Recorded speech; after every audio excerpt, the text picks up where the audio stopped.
Okay, snow over here in the top right. In the bottom right is speed. And before we get into this game, guys, as we do for every ASL, we want to do a quick plug here for the Patreon. If you love StarCraft, if you love us, and you want to support our mission to keep the history of StarCraft alive and the stories continuing onward in English, the best way to do that is to go to the Patreon. That's right. Thank you so much to everybody who has been supporting on that Patreon. We really appreciate you guys. Couldn't do without you, so thank you very much. Once again, that's patreon.com/ASL English. I love the drawings of snow. This cracks me up every time I see that in the audience. It's so clear that it's snow. But yeah, I mean, this is going to be a fun group. I'm excited that we've got, Mong back. We've got Speed here as well. Speed's a guy, to be honest with you, I don't have a whole lot of familiarity with. I feel like you got to be pretty hardcore into Terran. To have this guy on your radar. Generally, if you're like a student of a race, you probably have like 2 to 4 people you're trying to emulate. And whether you're watching their streams or you're following their tournament matches or downloading the replays to study. But Terran is a race that's, the more I watch it every year, the more I'm realizing there's so many different ways to play it. And Speed is certainly no exception with that. Well, he has so many different builds and strats that he does end up trying. I actually recently saw some of his games on the ladder against Snow. Got to cast those for my channel, and he actually ended up taking down Snow on the ladder 2-1, and it was all super aggressive games. Which I think there's 2 ways you can play against Snow. One is getting a ton of units off 5 or 6 factories before moving out because of the Reavers, and the other is moving out before the Reavers are there. Yeah. But there's that whole middle period that you have to avoid where the Reavers are active. The scary thing about Snow is he's basically able to eke out more damage versus pushes than anybody I've ever seen. With Reavers, with Dragoons. Like, I've seen so many games where Terrans try to start to push Snow, and they've lost everything before the push has even arrived. Like, where siege mode would kick in, to where they're shelling a base. But yeah, let's see what Speed's going to try here. I think, he's getting his gas here relatively quickly. We actually have his scout going up and finding Snow right now, so that's kind of nice. He's going to be able to get in there and figure out what's going on. There is not a Zealot. Oh, no, there it is. A Zealot pops out. So he gets to see that, and that's like one of the best things. If you scout Protoss first, dude, it's so much easier to play. Oh, yeah. By the way, little subtle thing that we just saw over there. The probe ran up and got 2 hits off on the Marine and runs away. Oh. That's a little subtle thing. So a probe does 5 damage. So you can actually just take off 10 HP and then run away before the probe dies. Yeah. And that's like, it's one of these things like we could so easily miss it because there's so much other stuff to talk about. But that's like Snow just doing one thing that it may have no impact on this game. It could be big with the Zealot coming up here, but it's just that's how good Snow is. He doesn't miss a thing.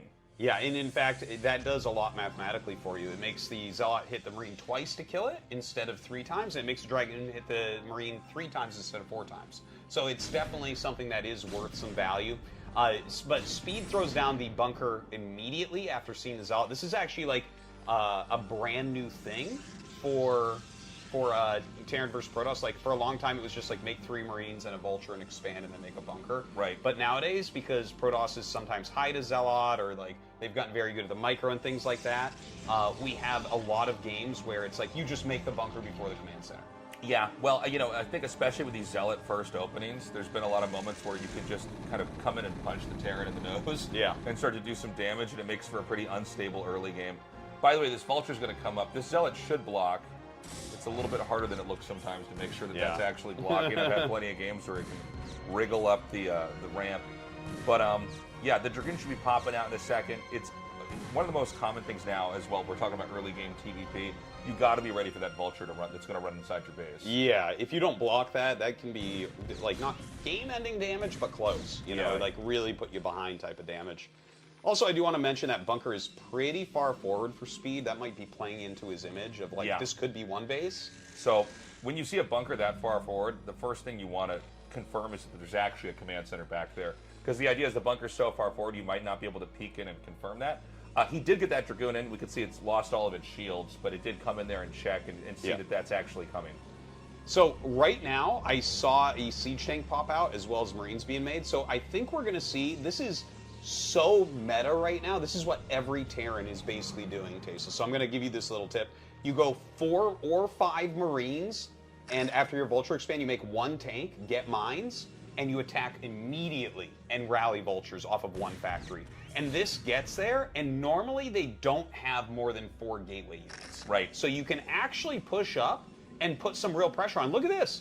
Like, Snow brings another Dragoon from the main base, but he's only got 3 Dragoons and a Zealot. This is, like, easy for this army to fight against. I like the targeting here. Oh, okay. He does take the Zealot out here. I was going to say, I like the targeting of the Robo Bay there. Now that the Zealot's gone, it looks like he wants to inch forward. Now, the Protoss is basically going to sacrifice this entrance just to buy time. You need to get the 4th Dragoon out here. He's going to make some structures behind this. But look, I mean, this is a lot. He just took out the Reaver tech. That's huge. And that's something that Snow wants to use all game. He wants to get his speed quickly. Right. Speed is winning this game right now. Like, it's not the end of the game. There's a ton of play still, but the early game has gone completely in Speed's favor. He's really executed this beautifully. I want to say, we still might see a Reaver come out. Yes. You can queue it up before the building dies, so don't be too shocked if that suddenly happens. He might have actually put a Reaver in there right now. I think he has one. Yeah. It would be surprising if he didn't start one when he saw it was going to die. He's dropping 2 Dragoons over there. Like, that's new. Well, that's not very good, Yeah, is it? that's a change in the meta here. So he gets his tech up. He's going to have the shuttle come out here. Speed is going to have to head back home. And we want to watch really closely here. I like the turret lining on the outside. I think you don't ever want to let Snow drop anything from that shuttle anywhere. So he does actually navigate between the turrets.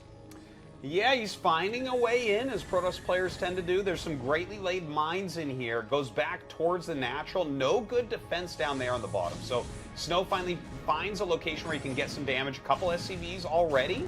In fact, he's killed like 3 SCVs so far. A Vulture goes down, going after this tank. I think he will get it. Yeah, down it goes. Pretty good harass so far. I mean, this is going really well. Now, notice what he's choosing to attack. He goes for the SCVs, but he's also making an exit strategy. Yeah. This is one of the things I find the most impressive here with Snow. He knows when it's time to hit the tanks and when it's time to hit the Vultures, but also when do I need to get the turrets. And he's able to keep this shuttle alive for so long. He comes around the corner again. I think he's still got plenty of play here. He's going to fire once more. It goes right through the mineral patch. Oh! Dude, the amount of damage that he gets with every Reaver, I don't want to call it unfair, but you see this? This is the craziest thing I've ever seen. He's dodging the tank shot. If you're fast enough, you can actually drop the Reaver. That was and absurd. pick it up. That was it's absurd. like really hard to do, and we basically never see it. We never see it. But he's just looking at this. And he's like, you know what? Like this damage is getting so crazy that it's almost worth the kind of coin flippiness of that move to dodge the tank shot with the shuttle. Yeah. This is wild, man. I can't even believe this. Look at this. Snow is pummeling him. The opening was beautiful for Speed. Like, any Terran in the world would be happy with that opening. And Snow just flies across the map, and, like, there was, like, 4 missile turrets, multiple tanks, mines everywhere. It's got 17 kills. Dude. This is like face-melting Reaver play from Snow. He's killing everything. Remember, you can avoid full damage from the Reaver if you're pulling the tank away. Dude, this is insane. Look at Speed's face. This is pain. Dude. This is crazy. This is like the most damage ever. It's got 21 kills and it's going to get away. Imagine this, Tasteless, right? God. You're a pro gamer that has practiced so hard for this ASL. Your opening build does fantastically. You kill a building. You're putting good pressure on. You have tons of anti-air. And then the Reaver flies back across the map and kills you by itself. I mean, this is just insane. Oh my God, another hit. He's going to get more SCVs. Oh, now there's Goliath here. This is done. Okay, finally, 24 kills. Oh, there's Dragoons up here, apparently. Dude, 24 kills, though. It doesn't even matter what it is. He did so much damage. This is wild, man. Now he's going to kill the Goliaths off? Now, here's the thing. Most Terrans, I think, leave the game at this point in time. You're like, why am I even in here? Yeah. You know, as far as I can tell, Snow didn't miss a beat back at home. He's continuing to make probes. He's continuing to build out his infrastructure. This is insane. Yeah, he's doing a fantastic job. And look at this, 100 supply to 60. That doesn't even make sense. Look at that move he just did. Yeah. He drops the Dragoon and then uses the other Dragoon to pull the mine, to uproot it, Yeah. and then avoid damage. Like me, like Baboon Tasteless would have just dropped one Dragoon there and eaten the damage and made the Nexus. Like he's And it would have killed your probe. You'd have to send another probe. It's like, it's just crazy to me how on top of everything Snow is. From the 2 probe hits on the Marine to that mine being killed back there. Like, he's the perfect Protoss player. He just triggered the mine on the other third base as well with the Reaver and popped it back in. So, like, he's just... Dude, he's doing all the things. He's doing all the little edge cases where, like, you aren't taking damage from anything ever. It's wild because, like, one of the things that can happen when you're going for Reaver play against Terran is that sometimes mines will just delay your bases. Yeah. Like, one mine is just, it's hard to deal with, you know. But he's, like, completely doing this perfectly. He must have the entire rhythm of PvT so mapped out that he could basically do a perfect build while microing a shuttle perfectly. Oh, for sure, yeah. You know, it's crazy. You said it before, he's like the best PvT player in the history of the game. Yeah. It is the case. It is the case. Like, he has single-handedly forced Terrans to change the metagame. Like, the reason, a big part of the reason at least, why we have everyone going 5 and 6 factory is Snow's Reavers. You know, and everyone's kind of taken what Snow does and they do it, but they can't do it as well, but they do it. And well, it's hard, right? I mean, he's so good with Reavers. Like, you think of all the history of StarCraft, so much of this matchup used to be like the Terran and the Protoss not really interacting with each other. Yeah. The Terran's like sieged up and the Protoss is out there, and you're just making buildings. Terran's like getting factories and Protoss is taking other spawning locations and making gateways. But then you look at like what Snow's doing, and he's so active. This is another thing that I think Snow is the best at. He knows how to basically send these shuttles in like this, and it pulls the Terran back into the main. And a lot of times the Reavers will just get these amazing connections where they wipe out vultures or tanks, and then he gets back out. First shuttle comes in full of zealots to kill the turrets off and soak up the mines, and then he has the other shuttle just come in there and start hitting stuff. It's amazing what he's doing right now. And Speed has already taken a ton of damage. You can see the ridiculous advantage Snow has. He's on 4 bases. He's up over 50 supply already. That's 50% more supply than what Speed has. Everything here is really, really bad, really terrible for Speed. And look at the amount of gateways coming up.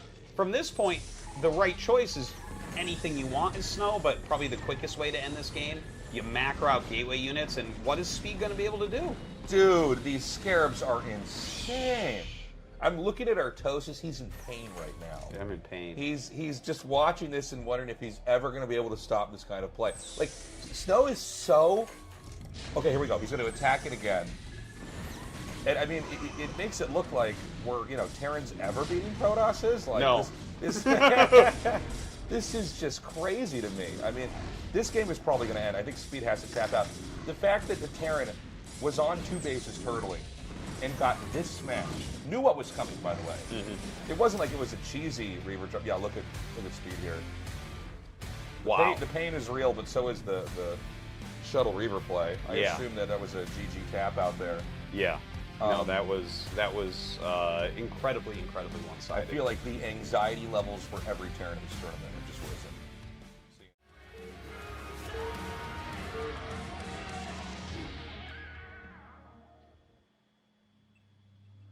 Okay, we have Mong here in the bottom right, Shine in the top left. Anyways, about that shuttle, about that Reaver drop in the last guy. Oh man. Craziness, man. Anyways, guys, no, but in all seriousness, this is going to be a fun one. You know, Shine is very willing to do, like, weird lurker drops or all-ins, Guardian techs on base. Yeah. He can go for, as Artosis calls it, crazy Zerg. Yeah. You know, I feel like we see him obviously do weird stuff more than common stuff. But for sure. The most dangerous players that cheese are the ones where you still don't know if 100% they're going to do it. Yeah. Like, and anybody who you've played with regularly, and I know a lot of people, they just have like the ladder experience, but even on the ladder, if it's not a barcode, sometimes you'll find out you're encountering like the same person. Yeah. for weeks. And you get to find out, okay, is it like a one-trick pony? Yeah. Or does this person have like a dynamic set of strategies? But anybody you've played who's cheesy, you know the hardest time you're going to have is if you can't 100% know, they might just play normal. Yeah. And you've invested way too much in defending, or you played a little bit too scared. It's true. And it's hard to do certain builds against Shine as well. There's like, some people are a little bit one-dimensional, and it's like, okay, this guy's going to go 2-hatch Muta. You know, there's certain players like that. Shine, for instance, I believe it was 2 or 3 seasons ago, he killed a bunch of the best Terrans in the world, if you recall this. I think he beat Royal, and he beat some other guys. And he was doing stuff like 3-hatch Lurker macro play. Yeah. Where he'd open 3-hatch Lurker instead of 2-hatch Muta, as opposite as you can get. Yeah. But he's not all-inning you, he's actually playing macro, Yeah. and it's like, I tell you what, you're trying to do something like a quick eBay build with a fast +1, and you run into that, you've already lost, basically, when it's Shine. So, and just for the people that don't really get the nuance of some of these builds, because I know we have, there's more people that watch StarCraft than play. That's the truth. I mean, Yeah. it's hard to really get into StarCraft because of how hardcore it is, but the money that you're spending defending or over scouting, if nothing special is coming, it does hurt. You do feel it as you try to get into the later part of the game. man, well, I kind of have myself revved up a little bit to just see what Shine wants to do. You know, I really have no idea. Like, it could be anything. He could go 2-hatch Lurker, but it's like a macro build. He might just go 2-hatch Mutant and just play completely standard, right? That is a real possibility. And honestly, not even that bad a move against Mong. Like, Mong is pretty good macro-wise, but he does have a hard time against the really aggressive Zerg players. Right. So we've got 2-hatch layer. No big tech reveals so far, although the more this game goes on, the more it looks like it'll probably just be Muta tech. Yeah. So pretty standard opening here. We don't have any reveal on where the third base is going to be. But on a map like this, and this is one of the tricky things actually about cross-spawn TVZ, the third base for the Zerg, it's not obvious to the Terran because there's 2 different sides to the map. Yeah, yeah. I would say on specifically Radeon, probably it would be top right. Oh, really? Is that better? Those spawns are like kind of a little bit closer than like. What about 12 o'clock? I mean, is that that's an okay spot too, right? If you're playing a very aggressive game, 12 o'clock can be good. Okay. Or even your third base could be reasonable. And if you're playing like hyper aggressive like Zealot, you could expand literally anywhere. You could go to 6 o'clock because you're just keeping the Mutalist micro on. Right. So we don't know what Shine's like actual game plan is. A lot of times, just seeing where they expand will give you a very good idea of the type of game they want to put out. Now, this SCV is still scouting. Mong's actually done a great job keeping us alive. It is harder for the Terran to keep the scout alive because the damage is permanent. Yeah. It's not like the drone or the probe where there's some kind of health recovery mechanism. Yeah. He's got some speedlings out here. He's going to get that second gas, and this is lining up to be the classic 2-hatch Muta play, TVZ. So Shine, no tricks so far. No tricks so far. I do want to see when he throws down that third hatchery, right? Because there's like a lot of ways you could do it. Like some people would just make their third in their main right now, but I feel like it's going to be at a different location. Just like, I don't know, the look of this game, I believe that that's going to be the case. Now, Mong has gone into just like a 2 barracks academy rush. That's why Shine has some speedlings right outside. He's ready to dart in if the bio moves out to try to force it back home. But I don't even know that Mong will walk out because like Shine is a dangerous player to do that against anyways. So he's just going to try to kill some of these lings off if he can. Zergling vision, they have like the worst vision besides Scourge. Is that correct? I don't know, but they should. That would make sense. Yeah. Because I know, like, for instance, Zealots have much better vision. Protoss buildings also just, like, have further vision range. The Protoss Worker and the Assimilator and the Nexus all have one more vision than their counterparts. I think it was, like, a mistake when Blizzard was making it. Like, it doesn't have the biggest impact here, but the reason why I'm bringing that up is... And the Assimilator has double health and doesn't need anything there to build it. Does that seem fair? The reason why I was pointing out the Zerglings stalking the Marines is it's hard. You have to be almost in shooting range to follow the Marines, so it's kind of like a skill in of itself. You have to be salty right now. Think about all these Protoss things. You ruined the cast stations. I can't do this, man. I'm just so angry right now. I'm thinking about so it's just like, my why? boy Speed. Oh my god. Excuse me. Well, Terran's been pretty modest as far as pushing out. He's kind of come out a little bit, cleared Lings, and come back.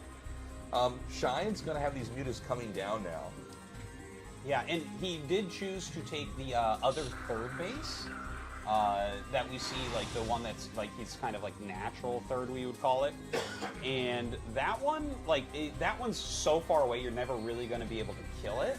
But it doesn't really tell us what he wants to do. The fourth base could be a tricky one for trying to take because it'll be far away from like his center of defense. But I guess we'll just see what Shine's plans are. He's coming in for some harassment and in fact dealing some reasonable damage. There were no missile turrets down there, and then he starts flying away. And this is because Mong is stimming across the map. He's looking for some massive damage, and the mutas have to come to help. Dude, he actually might be able to take this. He's doing a supply block him. Oh my god. So those overlords are supposed to be in the control group with the mutalisks. That's why they're there. But he ended up sniping 2 of those, and so this is going to sandbag development for like any more mutas or lings. I'm actually surprised he didn't push him further after getting the kill. I think once the mutas left, like, you know the travel speed, right? So he's like across the map, he's like, the mutas are almost here, I'm not gonna go up and get flanked or something. So what he wants to do is trade these as well as he can. He knows that he's gonna lose this Bioforce almost 100%, but if he can micro like this, kill a couple more mutas on the way, dude, this got the mutas out of his base, it killed 2 overlords supply blocking, he got a drone with the Marine that went to the side, and he ended up killing 3 or 4 mutas there. Like, that was superb play from Mong. Yeah, I mean, really cool to see it. Kind of a different approach. We don't normally see Terrans actually go for that move, but it made Shine an honest player, man. He had to come right back and respect the threat that was created there. The mutas are going to come in once more. There's only 1 turret here. There's a second one building, but it's not exactly positioned in a way that it can complement the first turret. So there's going to be more damage here. Yeah, he should actually just keep his mutas in that bottom right corner. That's a crazy area for him. Yeah. The only way this gets crazier is if Snow's shuttle flies in during this fight and kills everything here too. Yeah. I've seen a lot of Terran players get murdered in this corner of the map, Artosis. For sure. Dude, he has no turrets at the bottom of the command center, bottom right. I feel like, well, Shine here is just, he's doing something very specific where he has the Lings beating on the turrets, and then he's stopping the Marines from coming down the ramp. Yeah, and these Lings, if they kill all these turrets, the mutas are going to destroy all these SCVs. Yeah. It's crazy what 2 Zerglings can do down here. Yeah. And Zerglings are so much more microable than SCVs. Like, if the SCVs come and attack, you can just pull them away. This is a wild position. Shine is smashing face right now. He is really far ahead, right? Like, he went from this position where we're like, wow, Mong did a really great job there with the supply block and everything, killing some mutas. And now he just tore apart 4 buildings. This one's on fire, forcing it back, might even end up killing it. Here come more mutalisks.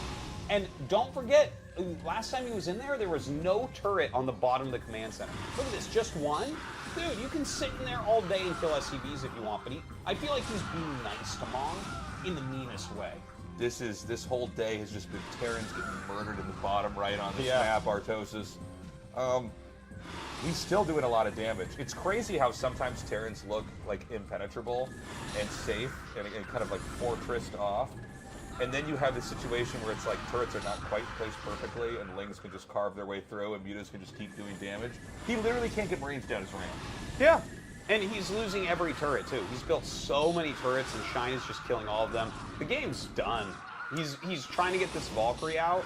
I think that's like the last thing that Mong can even try to do is make the Valkyries really pay off. He's actually hitting the barracks. This is another way Terrans will just lose. There's a drone here. Make a hatch. Do it, please. Make a hatch. Even if that's a mistake, you have to make a hatch. Those are the rules. Actually, it's in the rule book for ASL. Dude, honestly, if he made a hatch, that would actually probably cause drama in the pro scene. Yeah. Like, that would be so rude. And look at this. All the overlords are coming in. Oh, man. He's going to have the Valkyrie out finally. So these overlords that are flying in here, this is so crazy. He just supply blocked himself. Yeah. He flew his overlord into a turret at the Terran's natural and cross spawns Artosis. I've seen it all now. Well, this is what happens when you're microing that heavily, I guess, right? Yeah. Coming in with those mutas once again. The Valkyrie. Oh, he's going to get it. He's going to get it. Yeah. Tough call. I mean, even the Valkyrie goes in. I think actually we're going to see Mong tap out here. Yeah. It's so much damage. the Lings going into the natural here. Again, look at the amount of SCVs that are going to go down. He can bring the Lings back to kill the turrets, which I'm sure is what he wants to do. Marine's going to try to come down to help. You really need the turrets as well. You can't just do Marine Valkyrie at this point. Yeah. You don't have enough. Yeah, and you know, one Valkyrie is never that scary for the Zerg. They can kind of just eat the shots. It's when you get like 3 or 4. But, I mean, he's just going to come in here and kill that off. And I do not know if Mom's going to stay in this. I mean, it's hard to imagine a world where he's going to recover and even claim his natural expansion. Ooh. Ooh. That is a rough game there for Mong. It looks so promising for both of our Terran players at the beginning of the games. I'm like, wow, these guys are opening really well today. And then the Zerg and Protoss opponents just rip their heads off, man. This isn't a tournament, this is a gore film, basically. Yeah, yeah. It's like you let him think that he has a chance. Yeah. You know, it's like one of those really sad things where it starts out and you see like this beautiful deer like eating grass in the woods, and then you pull the camera shot back and a hunter shoots it with a rifle. And then Shine's mutas show up.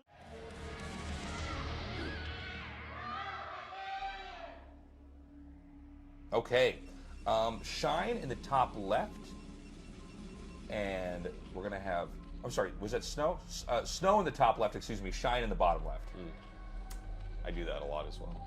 I'm like, sometimes I'll think I'm in like the bottom left Oh. or the top left, and I'm not. The number of games where I've like made my first pylon and I'm like, wait a minute, this is in the top right, this is the bottom right, and now I've like got my gateway like as far away from the ramp as possible.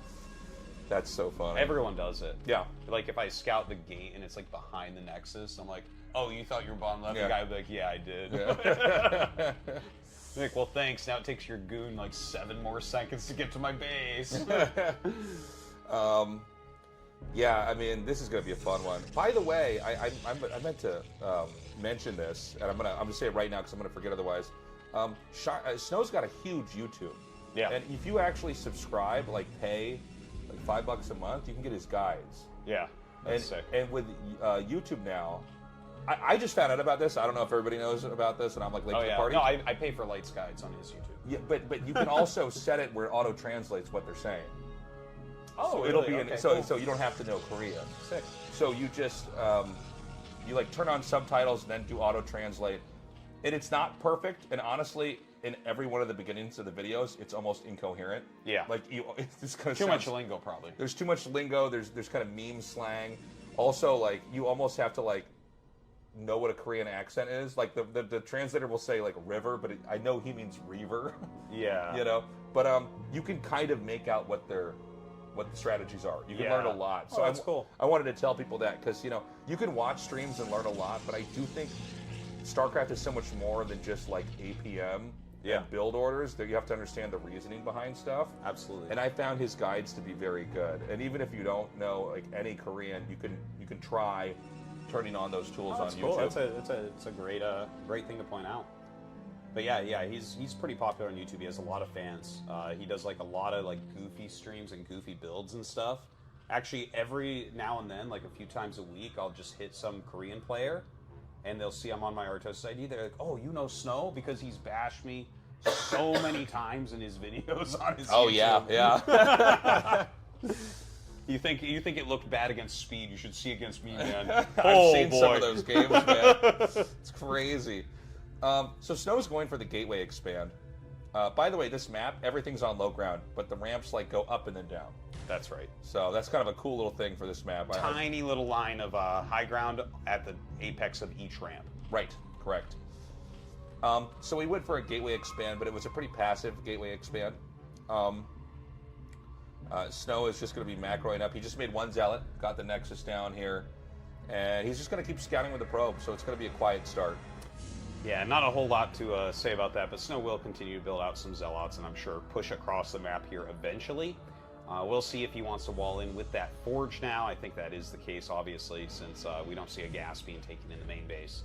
So he'll get that prepared. And oh, actually, Shine making some extra lings. Now this is what could end up going wrong. Like maybe Shine does a massive ling all-in. I mean, I would not be surprised. He's hit this pretty well so far. So notice the Zerglings don't have speed, and he's only got 4, which is kind of like the bare minimum. So the idea is he's going to try to zone this out and just slip these lings through. Look at him, keep him just out of vision. Now, the probe has huge vision range. It does. So this is really tricky to do. Okay, he knows now. Now he knows. Okay. Immediately, you need to throw down defenses. There are 3 zealots. There's a cannon warping in. I think he's okay. It looks like he's fine to me. Like 100% fine. I don't think he's going to get anything done with these lings. Well, we might have this play where he just takes all of his lings and tries to kill the gateway in the forge and win that way. Okay. I don't think it's going to work. Whenever you see the gateway being attacked like this, you should immediately throw down cannons and get ready because it's an all-in. But Shine is such a mind gamer, he might actually just, he's like, maybe he wants you to throw down 2 cannons or something. Ling's speed never finishes. I'm a little bit confused. I think he did mind game him. Yeah. That's what Shine does. That's wild. Like, that's a lot of money on Ling's Artosis. Those could have been drones. I know, yeah. Like, maybe it just went wrong because Snow kept his the probe alive for so long, and maybe Shine backs out of it into something else. You know, we can't tell what's in production. That's just not a thing in StarCraft 1. Right. So we can't tell, like, maybe he canceled out speed and went layer. Maybe he, you know, maybe he never got speed. It's hard to say. So he is droning up from here. He has some lings out, so as these 5 zealots start to walk forward, he can think about killing them off with these lings. But yeah, looking at this, I got to tell you, it looks much better for Snow, in my opinion. Well, I mean, if you're Protoss and you know, they made a lot of lings that didn't get anything done, yeah, you're in good shape, you know. The layer is going to be coming, I think, a little bit sooner than one would expect from seeing those Zerglings come up. But he's confirming every time he moves out that there's no link speed. Now, if I was Snow in this position, I would think there's a Hydra bus coming. Oh. But there's not that either. Yeah, layers not. So it's a really weird, tricky game. You know, that's one of the hard things about playing against Shine, too. You can get in your own head about what he might be doing because he is known as being so tricky. So maybe it's better to just pretend it's not Shine. You know what I mean? Sometimes it's better because Shine uses his own image against people quite often. Yeah. So, like, maybe it's better to just be like, no, you're just a ladder Zerg. Yeah, well, you know, it's funny. Like, I almost feel like I play better in ladder games if I don't look at the rank. Yeah, I've heard. Nyokin said that to me as well. Yeah, like at the moment I see that they're like, oh, it's an S rank Terran, I'm like, oh my god, like I don't have. Oh, you get scared. Yeah, I get scared, or I wouldn't do what I normally do. Where it's probably almost better if I just treated it like it's another player. Yeah, good or bad. I always wish they would make a feature like that on BattleNet. Like, do you want to see their rank or not? Do you want to see their ID or not? You know. Imagine Blizzard doing something on BattleNet. Oh, it feels bad, man. It feels bad. Feels bad. I laugh because I'm sad. Yeah. I laugh because I don't want to cry. The Lings are going to come down here. He's got to be careful. That Corsair, not going to be able to kill that Overlord in time. The Zealots are going to back up. That was a deep move there with the Zealots coming all the way down. That's very high risk, but I guess if you don't have Ling speed, you can make moves like that. Yeah. Well, he's going up with the Lings, maybe trying to catch the Zealots. Is that what he's doing here? It kind of looks like he's coming for a flank on them. Okay, gets ahead of them. More Lings coming, but that's a lot of Zealots, man. I don't think he can really do much with that many Lings. Yeah, I don't think he could do that much at all. He's going to get the Templar Archives. He's probably getting Zealot speed here. And, you know, Shine is just developing. He hasn't committed to anything. I thought maybe we'd have Mutas come out. And there would be, you know, I thought so Scourge too. Muta play. And he's really just kind of feigned a lot of... He's created a lot of ambiguity, and he's feigned a lot of pressure. Very cool to see Shine approaching this like this. But Snow hasn't seemed to, like, overreact to anything, so I'm not sure that it worked out that well. Now, do we actually get a surround? Finally, speed is done for the Zerglings, and he's trying to pick these off before +1 is done. If +1 finishes, you can actually kind of massacre those, but Snow does end up backing up with most of them, but Shine deals some reasonable damage there. Yeah, it was not bad. I mean, I think that's the best you can try to go for here. We've got the 4 gateways up, +1 attack is done, so we're probably going to see armor in a second here. I didn't see if he got the attack upgrade on the Corsairs, but he's got enough Corsairs that he can generate threats. Yeah, not entirely sure about that one, but they're still flying around, still looking to see if they can get some damage done. Yeah, no +1 attack as of yet, at least. Oh, it is spinning, though, so I guess he is getting that +1. I do know as well that Shine, sometimes even if he's not going Mutalisks at the beginning, will start his +1 Carapace for that later Muta switch. I've seen him do that recently, actually, in Zerg vs. Protoss. Yeah. Yeah. The Corsairs come out, and they're going to just try to hit these Overlords over here. He was pretty Scourge light, by the way. Yeah. Like, 5 Corsairs is a lot. Oh, this DT's just going to get in here. Oh, no. I kind of can't believe this. Yeah, that's a little bit surprising. I actually thought there was another Overlord somewhere in here, but clearly there's not. So, I mean, this is pretty bad, actually. I mean, the Zealots can come in here now. I still don't see Overlords over there. Dude. I mean, you don't normally see Zergs die on 3 bases, but, you know, situations like this can get pretty bad. I mean, with the Hydras coming to defend the 3rd, the Corsairs could hit the Overlord again in the natural. Usually, all the Overlords in the natural, too. Like, he's going to kill this Overlord. Oh my god. Oh my god. And then, here's the thing. There's probably not much defending. I guess there's a couple Hydras under the Overlord. Yeah. But, like, this is a lot of lost mining time. This is insane amounts of damage from this High Templar. I mean, Dark Templar. I am so impressed. Like, if you covered up these names, I would tell you this is Bisu. Oh, yeah. Yeah. No, it looks a lot like Bisu right now. It does. But, like, that's crazy. When you send the DT out on the map, like, you're looking for some damage, but it's not the ultimate strategy. Yeah. You're not like, well, here's what I do. I kill his Overlord off and take out his 3rd. That's like he just got in there and went, wait a minute. Yeah. You've got 1 Overlord. All right, send the DT in. Well, right now, brings up more Zealots to try to deal with these, as he is going to hunt more Overlords. Oh my god, he's going to get 2 kills there. The Zealots chomping through all of these Hydralisks. Well, here's the thing, too. There's enough Zealots here that, you know, you could actually just force this fight. The Overlords are going to be pulled even further back. Oh, Scourge are going to come in here. He gets some connections, but still 4 left over. The Zealot on top of those Hydralisks as well, so yet another Overlord falls. Dude, Snow is just clowning on Shine right now. Well, this is wild, man. I mean, Zerg's supply blocked. You got to be careful. You can easily overextend here as Protoss if you keep sending Zealots in. But, like, right now, the Zerg's at 60 of 54 supply.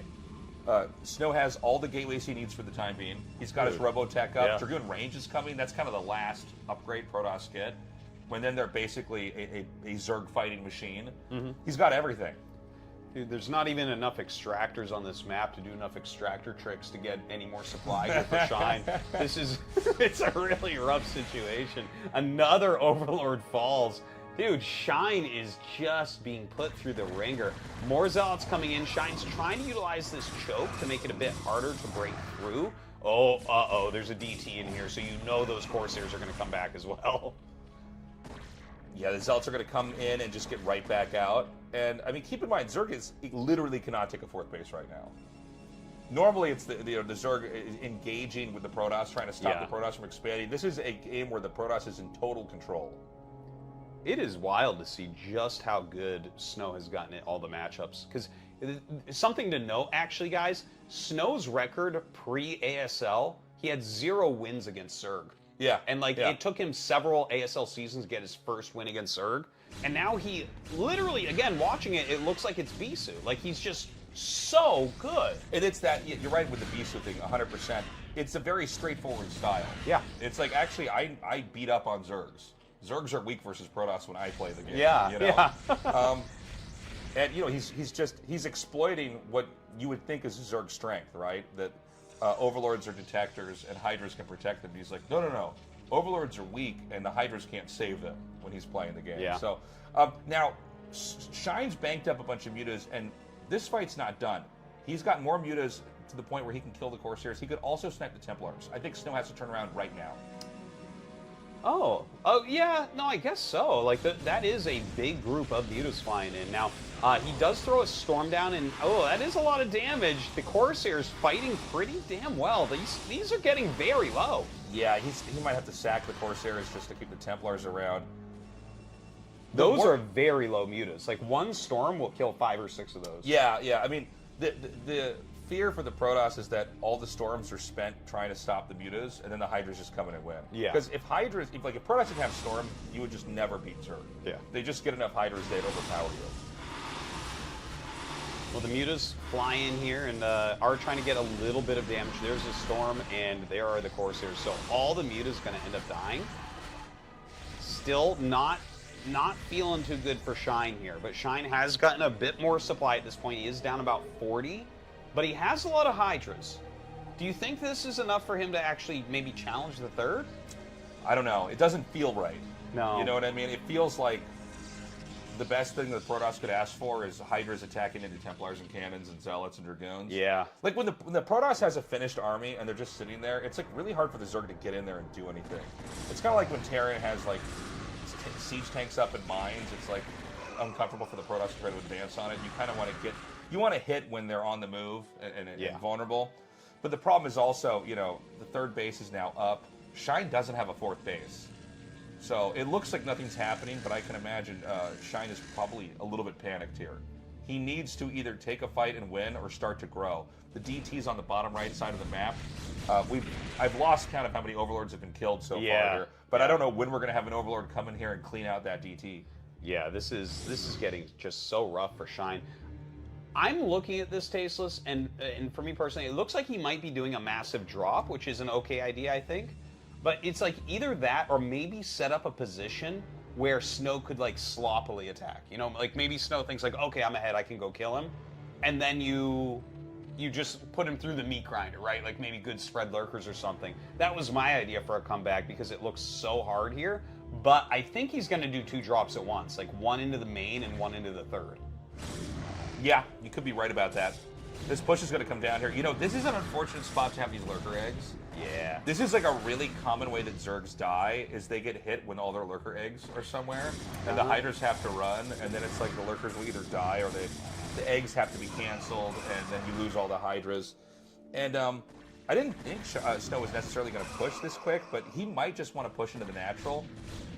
Sometimes if the Zerg hasn't done anything, because, you know, Snow's almost maxed out. He's at 161. It's like you make out of all the gateways 2 times and you're full. Sure. Sometimes you just push the natural, especially if it's not on like a high ground. This is like a low ground position. You could just put Dragoons out there and blow up the hatchery or... Oh my god, these Corsairs! Dude, storms, cannons, everything. Massive drop headed towards the main. Let's see if he gets anything done with this. Snow seems to be on top of everything. Yeah, it's never a good sign when the Zealots are already up here into the main. And, you know, I don't even know if Shine's going to stay in this game for too much longer, to be honest with you. It's looking pretty bad right now. This is a one-sided game that we have been watching this entire time. It doesn't feel like any damage is being dealt. Look at the Corsairs absolutely massacring the Overlords. No real damage dealt. What's this going to be, a lurker drop? Yeah, he lurker drops the third. It's a good idea. Yeah, like, these are the types of moves you need to try, but Snow is blocking literally everything. Yeah, I mean, he's just shutting everything down. And the truth is, like, Snow's having a pretty easy time pulling workers away. Oh, did he hide this? Oh, no, it's still attacking. I thought maybe he, like, tried to do a whole position trick. Sometimes when there's a lot of stuff happening, you won't realize there's a lurker there, and you can send your workers back, and they all die. But this is really just Snow deflecting every little attempt from Shine, and Shine should just dry up here. He doesn't have a fourth. He doesn't have additional tech. All the drops failed. You know, there's no real way that I can see for him to really come back. Looks like he might try a drop again. You know, maybe if Snow's out of position, maybe you can pick off a Nexus, the Temple Archives. I don't know. It seems like Snow sitting here up 60 supply, having taken every fight better and on equal bases. Yeah. That doesn't sound beatable to me. No, I mean, look, this DT, you know, I was talking about it earlier, but just having one DT down there, it's so hard for the Zerg to deal with. If you get the leg up on these fights, by the way, another big drop in here. I think this was a super high risk, high reward move. Oh my god, the Corsairs, they're everywhere. Well, that is a lot of Hydras, actually. So the Corsairs turn around there. He's going to have to bring more army back. And the Corsairs, yeah, they were over at the other location. Look at this. A group of Mutas flying in, picking off High Templars. I mean, not a bad idea. This is pretty sick. I mean, that was actually a great play there by Shine. Is it going to be enough? I don't know. I mean, this game has kind of turned on its head. This is not your typical PvZ. Normally, it's the Protoss trying to stop the Zerg from growing. This is like a role reversal where, like, Protoss is taking their fourth base now. Oh. And it's a slow fourth base. This is at 18 minutes. But, like, Snow is... When you start to see Zergs drop, you almost know they're going to just have to keep dropping. It's like a very specific style of play where it's like, well, I don't have to really do anything now. As long as they're not expanding, I just have to survive. I tell you, I do like the combo of the Mutas as well, but you know, when you're dropping that many units and you're making a ton of Mutas twice, yeah, it just doesn't leave enough for your actual army. Look at how tiny the army is. It's not a size that can really battle with snow right now. One of the things too is when you're seeing a lot of drops like this, I found that sometimes if you just drop one DT on their main, they lose everything because their overlords are all over the place. Oh yeah. They just will like have nothing to cover for that one thing. So Zerg has to expand. The 4th base is not going to go down. Snow's been really thorough about checking everywhere for more overlords. Look at how nicely spread out everything is. Yeah. There's a couple Dragoons, Templars, and Zealots in each little spot. And that's all you need is the combination of those units working together along with cannons. You should be fine. I tell you, this has been a rough game here for Shine. He is going to try another attack. I think he doesn't want to waste his time expanding because there's just like, there's no way, right? Like 4-base snow will kill you. So he comes forward, has a bunch of lurkers in here, this is his entire army, is supply blocked here once again, eating size storms all over everything. This game is over, Tasteless. This game is done, man. This is wild. Unbelievable domination for Snow tonight. I think we're going to see these lurkers die, and we're going to see Shine lead. Yeah, there it is. Okay, GG. GG.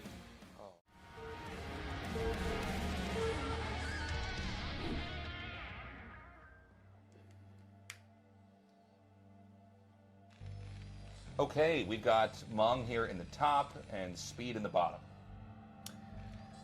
Yeah, I'm excited actually. Like I think this map will be solved in TVT very, very, very quickly. Because I hadn't put a lot of thought into it. Then we watched that one game and it's like, oh yes, of course. You can't attack through the center, like on the right side rather, right? Dropships obviously would be very strong, so you do have to think about that.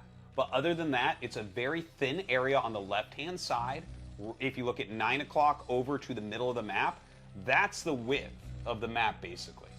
Okay, yeah. So, because again, if you set up 2-3 siege tanks on the high ground thing in the middle, nothing can come through because it's so thin. So, all you have to do is make a strong siege line there, and the map is literally cut in half. In fact, this might be, as far as Terran versus Terran goes, the quickest map ever in the history of pro gaming for being cut in half. Yeah. Like, I honestly think that around 140 supply, that'll be it. There won't be any way to attack each other anymore. Yeah, I think you're probably right. You know, every time you make these maps, or whoever makes the maps, it's crazy what it does to certain matchups. And mirror matchups are no exception to that. Yeah. Personally, I love playing on maps with just 2 spawns. I have a lot of fun doing that. I'm glad that we still keep maps with many spawns open and available. Like, this is actually something I don't really like as much about StarCraft 2 when I cast it, is it's like there's so many just 2 spawn maps. Yes, everything. Like, yeah, it's almost like what happens if you give pro gamers too much power, is like they're like, we'll get rid of all the randomness. Make all the maps look exactly the same and make them all 2-player. Yeah, and it's Let's like, just have all the same game over and over. Yeah, and I'm like, well, I think what we should be doing is having some maps with some core features and test them out, but always try to bring new ideas in play. Yeah. And I think out of all the RTSs, StarCraft 1 is so above and beyond the best when it comes to maps. Without any doubt. The maps are so different. They are so incredibly different. You do get ones that are similar, right? Like Retro is a remake of Fighting Spirit, right? They kind of made Fighting Spirit more modern, and it is better now. But yeah, that's what it is. So I do love that aspect of StarCraft for sure. And I love the fact that Afreeca TV literally doesn't care if the pro gamers don't want to play a crappy map. Like, I don't want to play Troy, and they put Troy in, right? And it's like, no one wants to play Troy, except Protoss players. But it's like they don't care. And that actually makes it more entertaining for us. Well, yeah, I mean, I think pros should be consulted on some level, but at some point in time you got to go, well, no, this is like a conflict of interest. Yeah. You know, it's... Make a good product for the fans. Yeah. That's it. Yeah, exactly. Make a good show. Bring out some good ideas. And honestly, like, I remember when I was a kid, it was so hard for me to pick up a new map. I remember, like, I like played Lost Temple for a year. And then when I started, like, following competitive scenes, I was like, wait a minute, what is this map? What is this map? I'm like, so you guys play on this map for, like, 3 months and stop? Yeah. What? Yeah. Are you crazy? And it was like, I was like, I don't know if I can ever do that. Like, I wasn't confident enough, you know? Sure. But once you get on, you know, you play 10 different maps, you've built up so much more of like a handle on the game. For sure. You know? You learn different things on different maps. Yeah. Like, honestly, you know, one of the things that's funny to me, and I know island maps suck, but I'm glad I had the island map experience. Yeah. I'm glad I had those games on Dire Straits. And for some of the younger players learning StarCraft, they cannot function with islands or semi-island Oh, maps. that's true, yeah. You know, they never had that experience, so they're like, what is going on here? Yeah, we know? played that plenty, man. I know all about that. Everybody with Dire Straits and what is like Neo Hall of Valhalla and all these. Yeah. What was it? Estrella was another one. Yeah. But it's good because you get to get a handle on those kinds of games. Yeah, it's I do love that about it. But then you know, sometimes you do get maps where it gets solved pretty quickly or something, and maybe not the best balance. It does happen. It does happen. Absolutely, it's part of the game.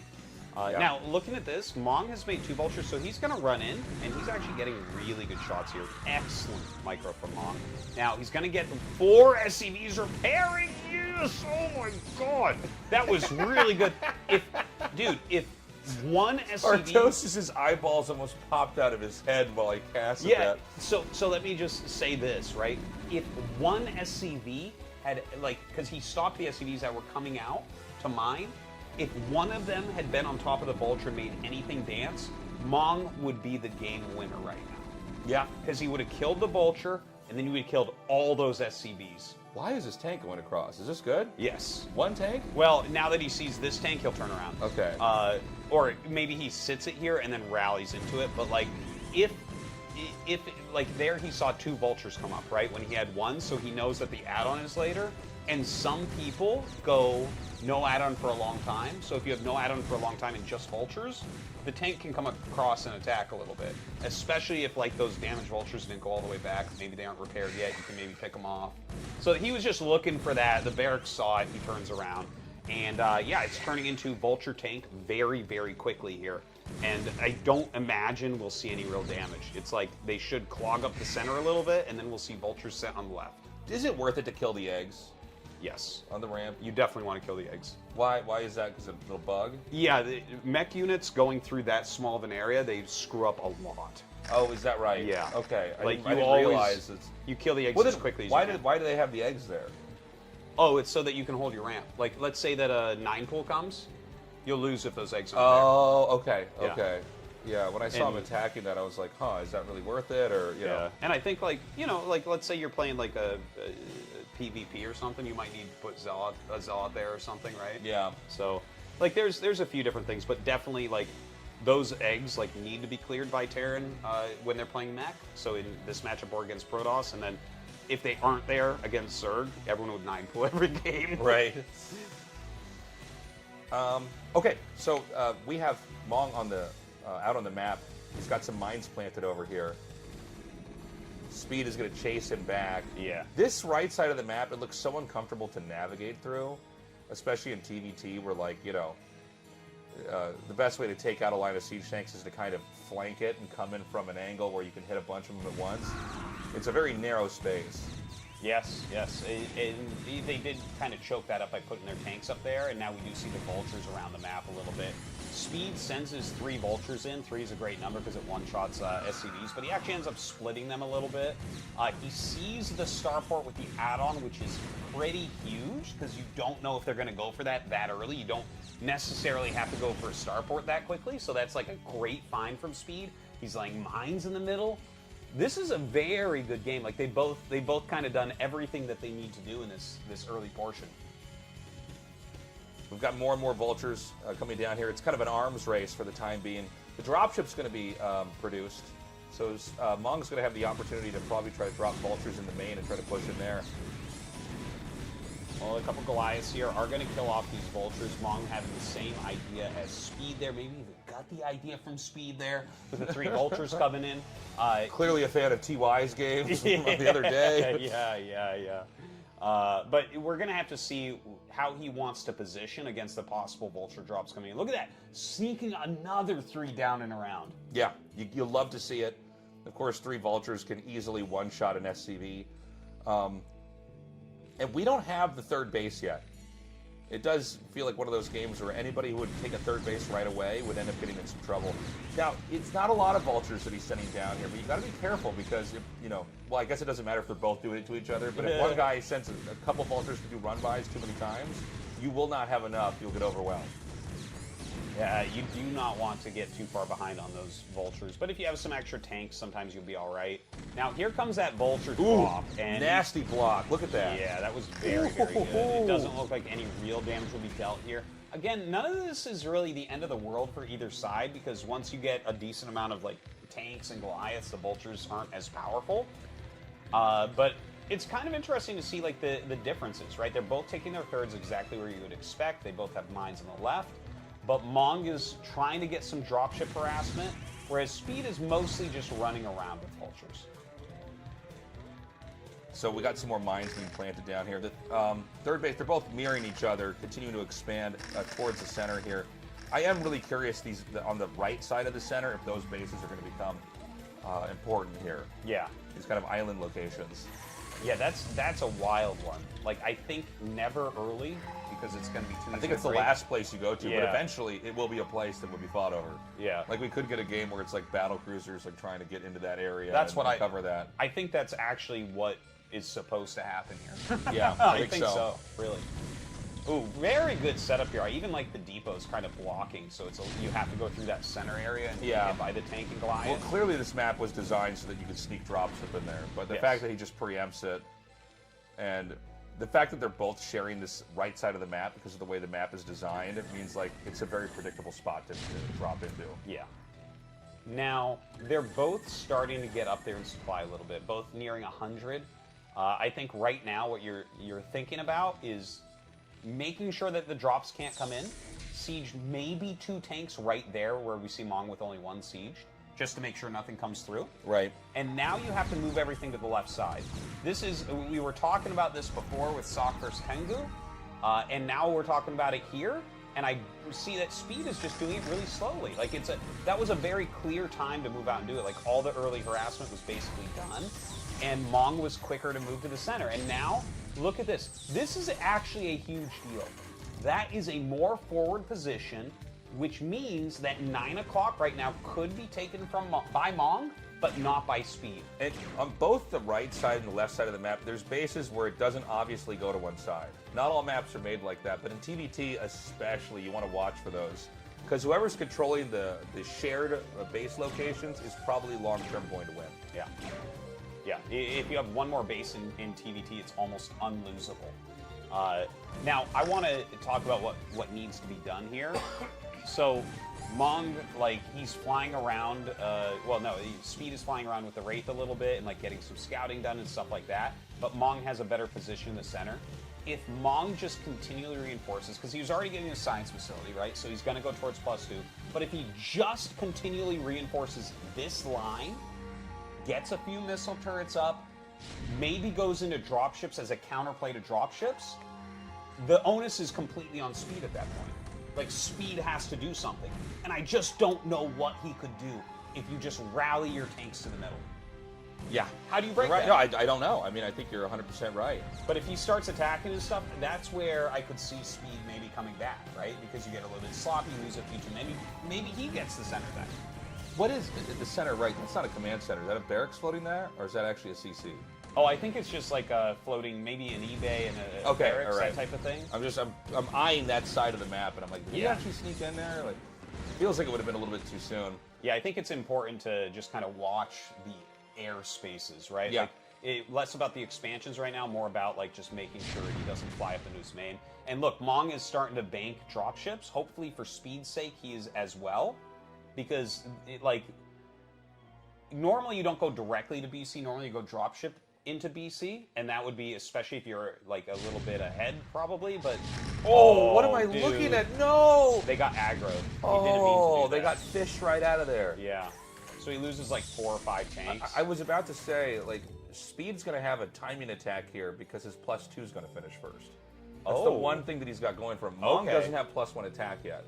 And Mong Speed doesn't have +1? He does not have +1 attack. Oh my god, he got a science facility, he didn't have +1? That's crazy. We need to click on a unit, but earlier I saw that it wasn't there. I don't know if it's there now, but Okay, he does Okay, have he does, +1 right he does now. have it now. So But does Speed have +2 right now?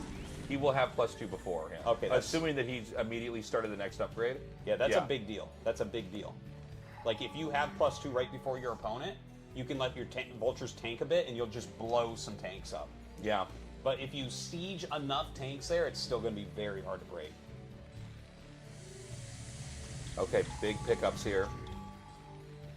He's going to be moving out. Speed is going to try to come through the narrow area up here. There might actually be not much to defend here. It's one of those things where it's such a bad idea to move through here that you can players will almost leave it exposed, and so he's going to have to drop literally just to try to save this position. Now, I think Mong shuts this down, but kind of a scary moment there. Yeah, yeah. Like, you really need just 2 or 3 tanks, and then they'll never come through. He left 1, so he started to come through, but it gets blocked. There is a drop from Mong here in the top left, and it's annoying, but it's definitely not the end of the world. This is, you know, he'll clean it even with just vultures. Maybe he loses some SCVs, whatever. As long as Mong controls that center area and doesn't take critical damage anywhere, it's still his advantage. Getting more and more. We're getting to the point where there's not a whole lot of places to move to. You know what I mean? The map is kind of all tied up. I don't know if we're going to get the battle cruisers yet, but it's starting to feel more and more like one of those games. Yeah, yeah. I really think that unless there's a crazy early game cheese, every pro Terran vs. Terran should hit DC on this map without a problem, because all you have to do is siege the center and block drops. It's very straightforward. The map is very thin. It's not hard to make a bunch of turrets, lay some mines, whatever you have to do. Yeah, and once the turrets really start to fill up, and when you have this many bases, by the way, the minerals are so easy. Yeah. You're never starved on minerals. It's always a matter of gas. I need to get more gas. I have to get as much as possible. But the fact of the matter is that Mong is still locked Speed out of the 9 o'clock base. We don't have anybody really capturing the island yet. The island's going to be pretty hype. He did drop 2 SCVs there to start building turrets. Yes. So I don't know if he's going to expand there or he just wants turrets for anti-drop. I'm not sure. Well, I think it's almost like a placeholder for the base later on. Like, you know, if this game lasts long enough, something's going to have to come down around that drop. Look at this. Oh, I can't believe he's dropping. What? Are you? No. There's not even anywhere to unload anything. Yeah, there's not. There's not any surface area. Yeah. That actually matters. You can't unload somewhere where there's no room to unload. So that was definitely a bit of a mistake. Like, I think he could have dealt with that a lot better. I can't believe that little wedge there. I didn't appreciate how small that area on the map was. That's kind of crazy. Yeah. That was a very high IQ place to drop there from Hong, I think. Very good idea. The SCVs come up. He will be able to break through that. I mean, some reasonable economic damage from these drops in the corners on both sides. But, again, nothing that feels like game-ending or anything. Ooh! Dude, the mines he put down there, that's pretty sick, actually, from Speed. This is wild, man. Okay, SCVs are being transferred. By the way, it's important to remember it's not just like who has the base. In TVT, a lot of times the most important bases go back and forth. Someone has it for a little bit, and then the drops come in, and it gets wiped out, and then they have it, and then another counter drop comes in. So when you get those bases where it's not clear who it's supposed to go to, like it's a shared location, you need to mine that up as fast as possible.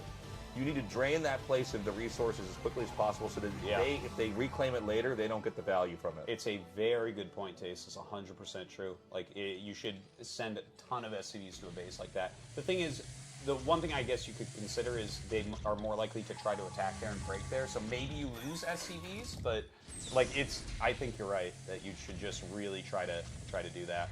Now, it looks like that right-hand side might be something Mong is thinking about right now. He's actually, that is not a very big siege line in the center for Mong. Has he overdone this? Like, has he overexpanded? Look at this drop coming out. Speed might just break through the center. Yeah, but he's going to drop over here at this base. Now, getting siege tanks over here is crazy. Yeah. Because that's right where the natural is.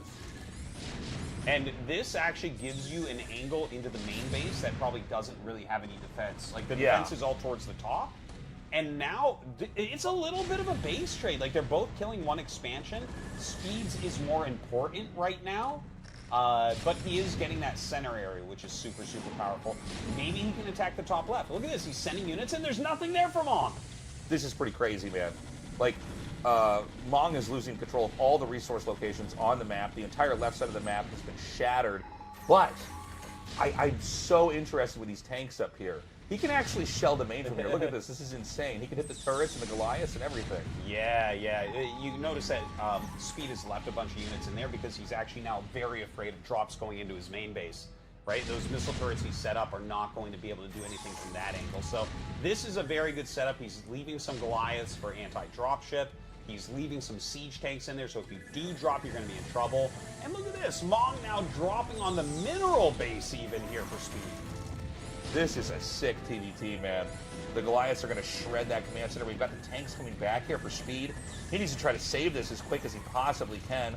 I don't know about those tanks that were over at that third base for Mong, but yeah, they're still here. Okay, so this positionally is a huge headache. Even though Speed has wiped out a lot of the income, this is like a really tough spot to get out of. And the truth is, he can hit the main from there. He can also use that as a launching pad to have more tanks go into the main. You can lose TVT, especially on a map like this. I don't think you could just make factories everywhere on the map, right? No. Like if you get in the main and just kill their factories off, you can win that way too. Yeah, that would probably instantly win the game. There's some buildable terrain at 12 and 6, but it's not that much. Now, the dropships flying down, there's a lot of other dropships here, though. You have to be careful about this because, like, this is the proper way to clear a lot of this, is if you have, like, similar amounts of dropships and you drop everything out, but it looks like maybe Speed didn't have that much loaded, and now Mong is pushing into the natural. And if he cuts this off, you have no actual circulation between your bottom left and your main. Yeah. Like, Speed needs to he needs a counter somehow, and I don't see a good way to do it. Well, the other thing is, yeah, he can't get to protect his other bases. They're both they don't have a lot to work with right now. Even forcing that CC to lift is pretty huge. But Speed needs to basically break free from this position, and that would probably mean taking dropships and dropping right on top of this. But there's a lot of Goliaths over here. Yeah. I feel like, I don't know, TVT is such a fascinating matchup in how it works. Like, what Speed did was good, but it also created an imbalance on the map where then Mong could drop in this position. And Mong is still getting value out of the drop that he did, where Speed has kind of lost control of the map. Look at this. Oh my god. Mong taking these bases. Mong is very close to a victory here. He's setting up like an anti-drop zone. He has plenty of units at the third base still. Maybe that can get cleared. Okay.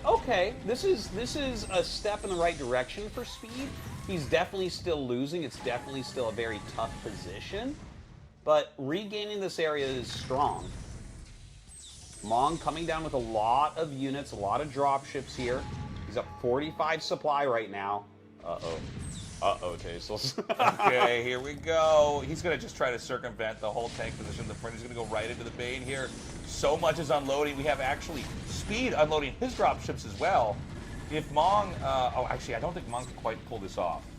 Yeah. I can't quite see what's under the player card at the bottom, but I think there's some tanks there. Yeah, just a few.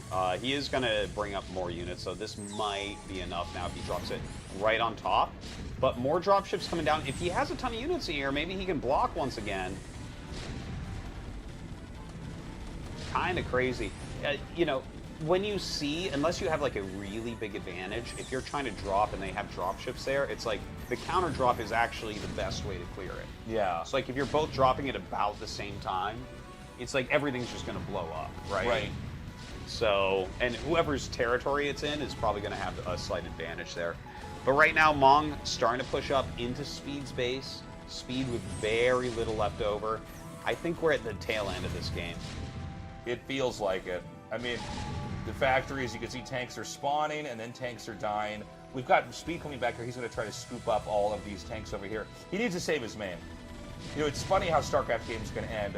Most of the time, it's like, well, he didn't get another base done. Yeah. But in this case, it's like, he's going to lose all of his infrastructure in his main. Yeah. You have to keep your main up. That's like one of the ways to just take a victory in Terran vs. Terran if you just shut down the main base. Right. Especially on a map like this where, you know, sometimes you lose your main base late on a 4-player map and you can rebuild it elsewhere and maybe still win. A tough position, but maybe. Here, like you said, there's not really a lot of buildable terrain. We don't have a big bank or anything. Mong is up at twice the supply. And yeah, okay, it looks like Speed, this is his Hail Mary. He's going to try to drop into the main base of Mong. It's not going to work. Yeah, well, he's dropping the drop. That's going to be that. So far, the...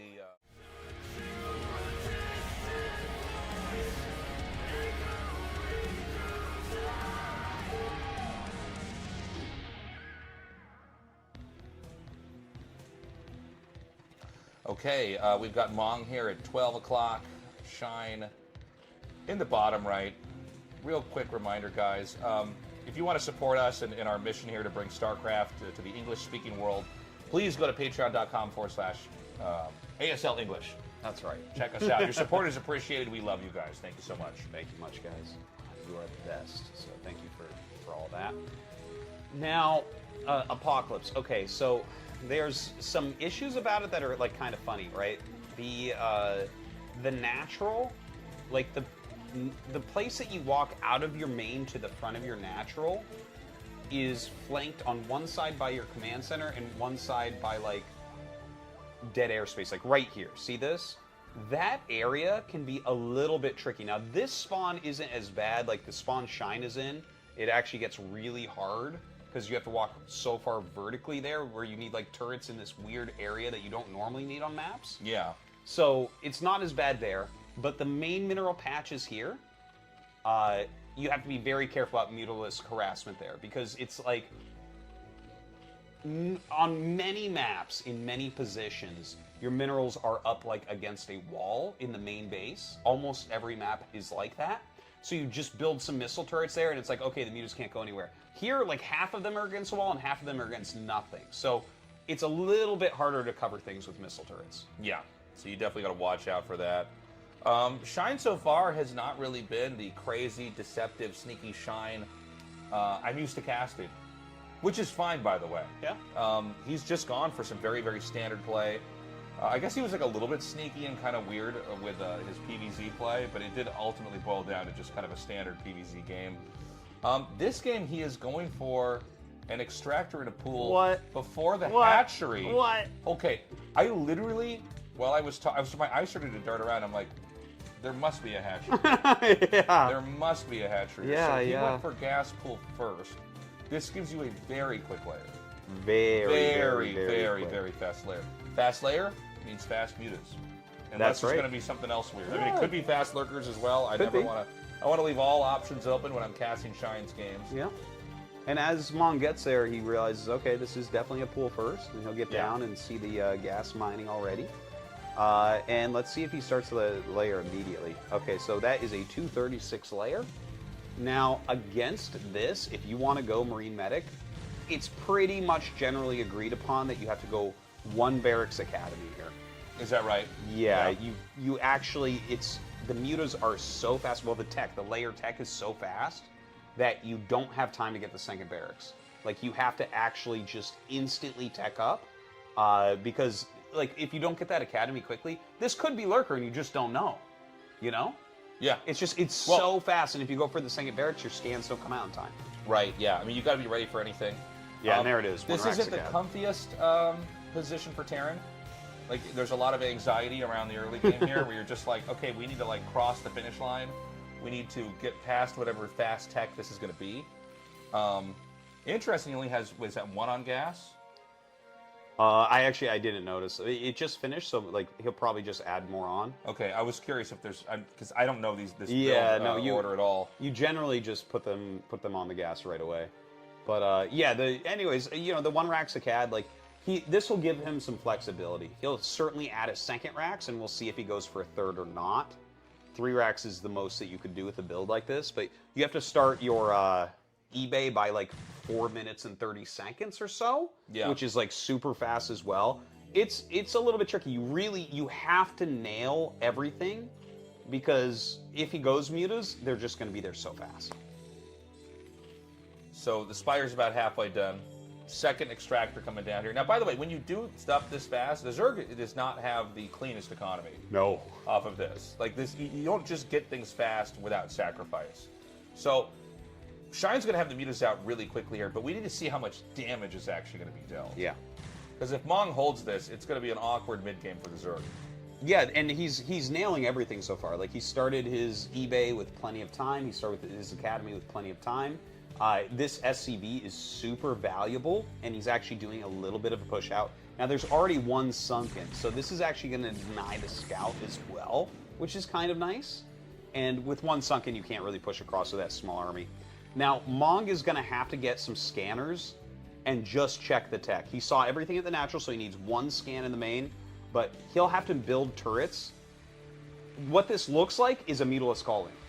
Yeah. Okay? It really, really, really looks like that. I feel like this style of play was really popular right when we moved to Korea. Yeah, I saw this a lot. Right. I was like, is this what everybody's going to do? Is it kind of this crazy all-in where you just try to rip the It was apart? Shine's style, actually, when he was a new pro. Yeah. Yeah, it was. That's actually a good point, and which is right around the time that we went to Korea. Now, when you're doing a build like this, there are two things I want to point out. One, you have to basically build turrets nonstop. Two, this is something that I think Sharp figured out. You should add a third barracks against this.